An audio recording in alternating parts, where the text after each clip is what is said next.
Hello everyone, কী অবস্থা সবাই কেমন আছেন? আশা করি ভালো আছেন। তো ফেসবুকে কিন্তু অনেকে অনেকভাবে কথা বলছে যে 31শে আগস্টের পর থেকে ফেসবুক থেকে কেউ আর ইনকাম করতে পারবেন না।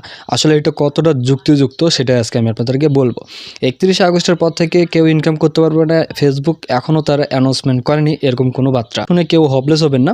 তা আপনারা প্রতিনিয়ত কাজ করে থাকেন এবং রুলস অনুযায়ী কাজ করেন ফেসবুকের, তাহলে কিন্তু চিন্তার কোনো কারণ নেই। কারণ ফেসবুক যখন বলবে যে ফেসবুক থেকে কেউ আর ইনকাম করতে পারবে না, সেটা আপনারা তখন ভেবে দেখতে পারেন। তবে ফেসবুক এখনও যেটা বলেনি সেটা আপনারা কেন বন্ধ করে দেবেন? কারণ ফেসবুকে 31শে আগস্টের পর থেকে ফেসবুক একটা বড় আপডেট নিয়ে আসতে পারে, সেটা হচ্ছে কন্টেন্ট মনিটাইজেশন সেটআপ। তো এইটা জাস্ট মাত্র একটা টুল রেখে দিয়ে বাকি টুলগুলো তুলে নিতে পারে। যেমন ইনস্টা থেকে অনেকে ইনকাম করতে পারতেন। তারপর বোনাস যে পয়েন্টটা ছিল সেটা, তারপর আপনার রিল থেকে যে ইনকামটা হতো এইটা। তবে এই কয়েকটা টুলস তারা তুলে নিতে পারে এবং জাস্ট একটা টুল রেখে দিতে পারে, সেটা হচ্ছে কন্টেন্ট মনিটাইজেশন। তো এইটা তারা রেখে দিতে পারে। আর তাছাড়া মনে হয় না যে ফেসবুক এরকম একটা বড় কাজ করবে যে ফেসবুক থেকে কেউ আর ইনকাম করতে পারবে না।